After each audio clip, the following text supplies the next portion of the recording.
Good morning students.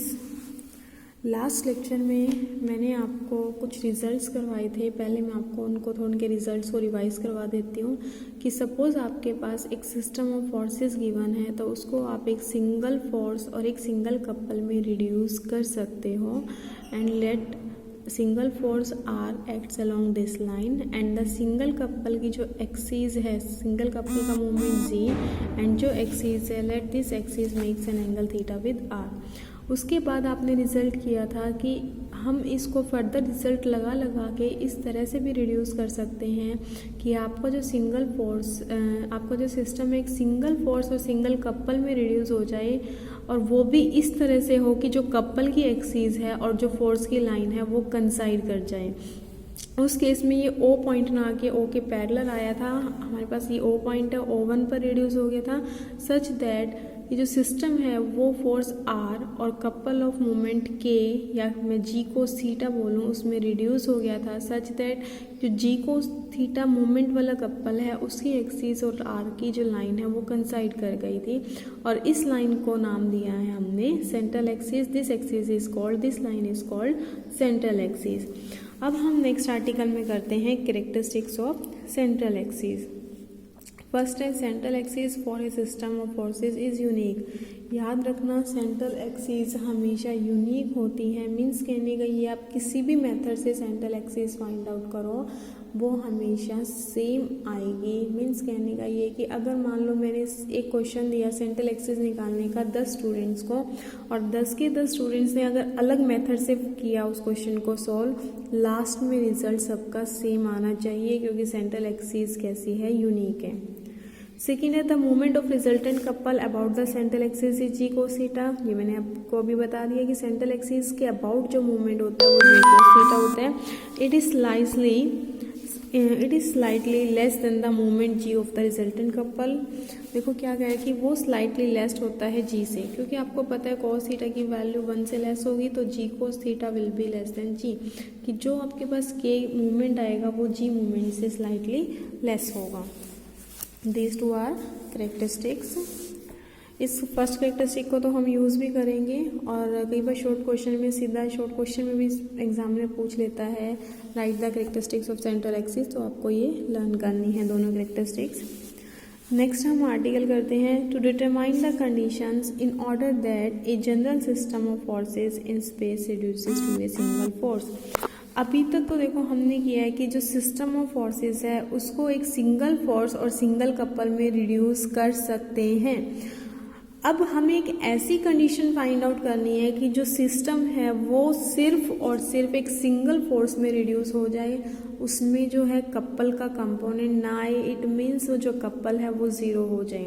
To determine the condition in order that a general system forces in space reduces to only a single force, सिर्फ last में आपके पास single force आए, इस तरह से हमें condition find out करनी है कि क्यों कौन सी ऐसी कंडीशन है जिसके एग्जिस्ट करने से आपका जो सिस्टम है वो सिंगल फोर्स में रिड्यूस हो जाएगा।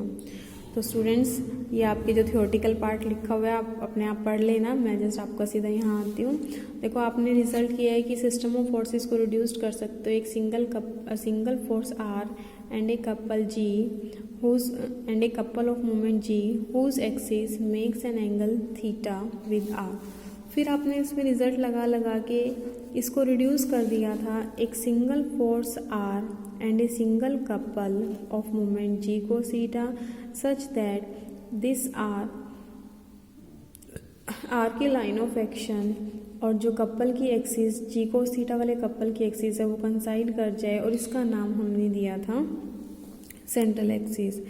और स्टूडेंट्स ये थोड़ी सी मिस्टेक की हुई है बुक में। अगर ये ओ पॉइंट है तो आपको पता है ओ के पैरेलल वाले पॉइंट पे ये O1 पे ये जो इन्होंने जी कोस थीटा यहाँ दिखा रखा है, एक्चुअल में ये जी कोस थीटा यहाँ आएगा क्योंकि उसके पैरेलल वाले पॉइंट पे जो है सिस्टम शिफ्ट हो जाता है। आपने थ्योरम की थी तो ये तो देखो ये आर था आपका ओ पॉइंट पर, यहाँ जी था, तब मैंने थ्योरम लगा के आपको रिजल्ट जब करवाया था तो वहाँ से ये आर जी कोस थीटा में तो कन्वर्ट हो गया था, लेकिन पैरेलल लाइन पे कन्वर्ट हुआ था O1 पे, तो जी कोस थीटा यहाँ ना दिखा के आप यहाँ शो करोगे।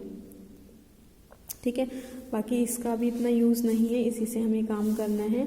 देखो यहाँ दो लाइन है, एक OA है और एक OD है।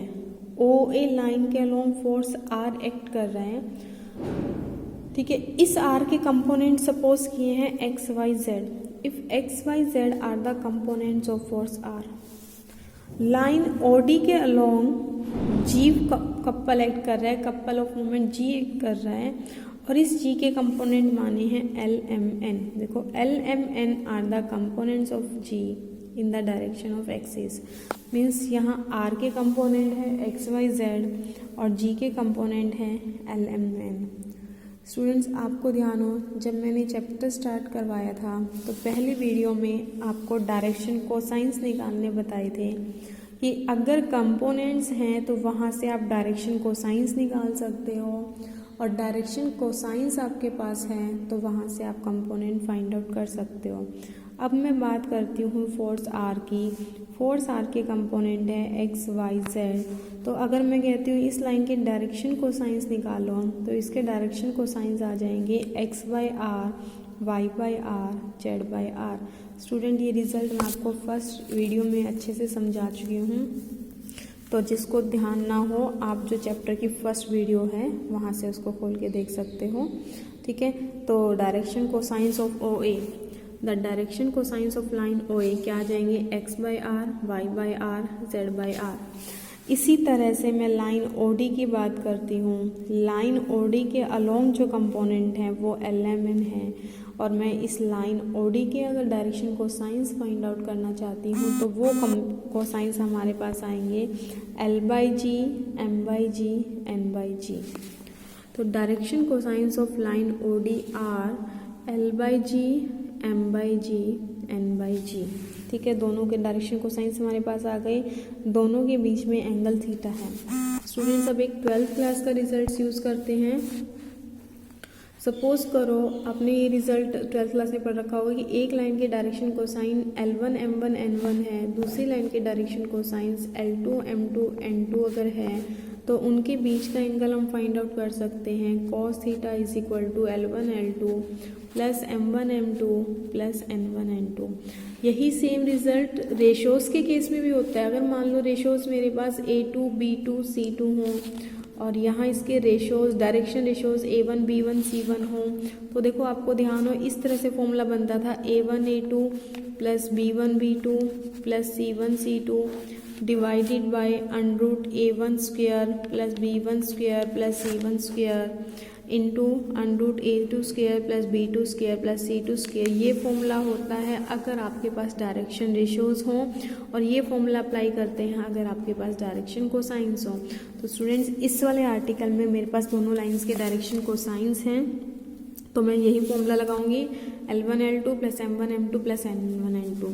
तो यहाँ से निकालते हैं cos theta L1 L2 means X/R into L/G, देखो ये दोनों टर्म्स हैं, plus M1 M2 means Y/R into M/G means ये दोनों टर्म्स आ गई, plus N1 N2 means Z/R into N/G, देखो ये दोनों टर्म्स आ गई, ठीक है। यहाँ से एलसीएम ले लो R cos theta R G, LCM आ जाएगा, ऊपर बचेगा LX plus MY plus NZ means यहाँ से ये टर्म आपके पास बन जाएगी LX plus MY plus NZ divided by GR को इधर ले जाओ तो यह बन जाएगा GR cos theta is equal to LX plus MY plus NZ। तो LX plus MY plus NZ is equal to GR cos theta. अब हमें करना क्या था, हमें करना था सिस्टम को एक सिंगल फोर्स में reduce. The given system of force can be reduce to a single force R together with a couple of moment G cos theta such that axis of couple coincide with the direction of force. ये हम last article में कर चुके हैं। If we take theta 90, देखो अगर मैंने theta 90 ले लिया cos थीटा 0 हो जाएगा, cos थीटा 0 होते ही G cos थीटा 0 हो गया। देखो लास्ट में जाके मेरे पास दो चीज़ बची थी R और G cos थीटा। अगर थीटा 90 हो गया cos 90 0, ये टर्म 0 हो गई, तो आपका सिस्टम किस में रिड्यूस हो जाएगा, सिंगल फोर्स R में। तो सिंगल फोर्स R में कब रिड्यूस होगा, जब थीटा 90 हो, मीन्स इस R और G के बीच में कितना एंगल हो, 90 डिग्री का एंगल हो। देन फ्रॉम 1 अगर G cos थीटा 0 हो गया मीन्स आपका जो सिस्टम है सिंगल फोर्स आर में रिड्यूस हो गया। अब हमें फाइंड आउट करनी थी कंडीशन। कंडीशन के लिए cos थीटा की वैल्यू ऊपर पुट कर दो तो क्या आ जाएगा, ये टर्म 0 हो जाएगी। Lx plus M Y plus N Z equal to 0। This is the condition such that system of force can be reduce to a single force. तो ध्यान रखना, जहाँ पर भी आपको ऐसा गिवन हो कि आपका सिस्टम सिंगल फोर्स में रिड्यूस हो गया है तो आप यूज़ कर सकते हो Lx plus M Y plus N Z equal to 0।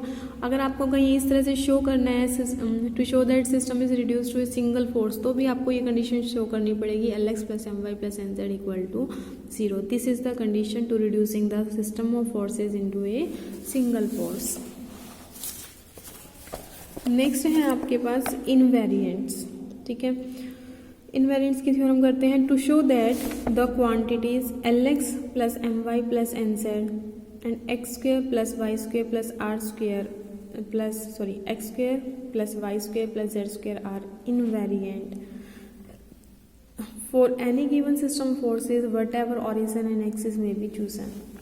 अब देखो ये थ्योरम कहती है कि ये दो क्वांटिटी ऐसी हैं, एक तो Lx plus M Y plus N Z और एक X square plus Y square plus Z square. ये दोनों वैल्यूज़ कभी भी चेंज नहीं होती, चाहे आप ओरिजिन को शिफ्ट करो, एक्सिस को रोटेट करो, कुछ भी करो। आपको पता है जब आप एक्सिस को रोटेट करते हो तो पॉइंट के कोऑर्डिनेट्स भी चेंज हो जाते हैं। ठीक है, बहुत सारे ज्योमेट्रिकल चेंजेस आते हैं, लेकिन ये थ्योरम्स है इनवेरिएंट्स की। दो क्वांटिटी हमेशा इनवेरिएंट्स रहेंगी। आप चाहे इस पूरे के पूरे सिस्टम को, ऐसे आपके पास ये सिस्टम है, इस तरह से आप पूरे सिस्टम को रोटेट करो या ओरिजिन को उठा के कहीं शिफ्ट करो, बट ये दो क्वांटिटी चेंज नहीं होंगी। कौन सी quantities? Lx plus M Y plus N Z and X square plus Y square plus Z square. ये आपको यहाँ प्रूव करना है, these two quantities are invariant. ठीक है, तो स्टूडेंट्स जो आपने लास्ट आर्टिकल किया था, इतना काम यहाँ तक का आपको इस आर्टिकल में भी एज इट इज़ करना है। ठीक है, तो आप ये अपने आप खुद देख लेना, ही वही आपको दिख भी रहा होगा। ओ ए के डायरेक्शन को साइंस लिए हैं, ओ डी के लिए हैं, वही इक्वेशन आई है Lx plus M Y plus N Z equal to G R cos theta. अब आपको पता है, आपने पीछे रिजल्ट किया था, given system of forces can be reduce to a single force R together with a couple of moment G cos theta such that axis of couple coincide with the direction of forces and this line is called, this axis is called central axis. ये आप कर चुके हो कि system of forces को are और G cos theta में reduce कर सकते हो, और जब आप जी और आर कोस थीटा में रिड्यूस करते हो तो ये जो एक्सिस है सेंट्रल एक्सिस कहलाती है। और आपने एक कैरेक्टरिस्टिक भी की है, this central axis is unique. ठीक है, मीन्स ये कभी भी चेंज नहीं होगी। तो इट मीन्स यहाँ से मैं क्या बोल सकती हूँ कि जो आपके पास ये आर है और जी कोस थीटा है, ये कभी चेंज नहीं होंगे। जब ये एक्सिस यूनिक है तो इसकी क्वांटिटी भी कैसी होगी? यूनिक होगी, इनवेरिएंट होगी, इनवेरिएबल होगी, कभी भी चेंज नहीं होगी। तो आर जी कोस थीटा ये दोनों क्वांटिटीज कैसी हैं? इनवेरिएंट हैं। ठीक है, अब ये देखो, जी आर इनवेरिएंट है, जी कोस थीटा इनवेरिएंट है। जब राइट हैंड साइड पूरी इनवेरिएंट आ गई तो लेफ्ट हैंड साइड भी कैसी बन गई? इनवेरिएंट बन गई। देखो ये लिखा है ना, the axis of couple is central axis and is unique. Unique होने से क्या है? R G cos theta is invariable, और आर और जी कोस थीटा इनवेरिएबल है तो राइट हैंड साइड इनवेरिएबल है, means Lx plus M Y plus N Z is invariant. तो दूसरा यहाँ से ये टर्म आ गई कि ये टर्म इनवेरिएंट है। अब इसकी बात करते हैं। देखो जब मैंने कहा है आर इनवेरिएंट है तो आर स्क्वेयर भी इनवेरिएंट होगा, और आर स्क्वेयर क्या होता है आपका? X square plus Y square plus Z square. तो ये तो सीधा सीधा आ गया, X square plus Y square plus Z square भी कैसा होगा? इनवेरिएंट। देखो R is invariable means X square plus Y square plus Z square is invariable. G cos theta भी इनवेरिएंट है, आर भी इनवेरिएंट है, इन दोनों से क्या इनवेरिएंट आ गया? Lx plus M Y plus N Z is invariant. Thus for a given system of forces, thus the given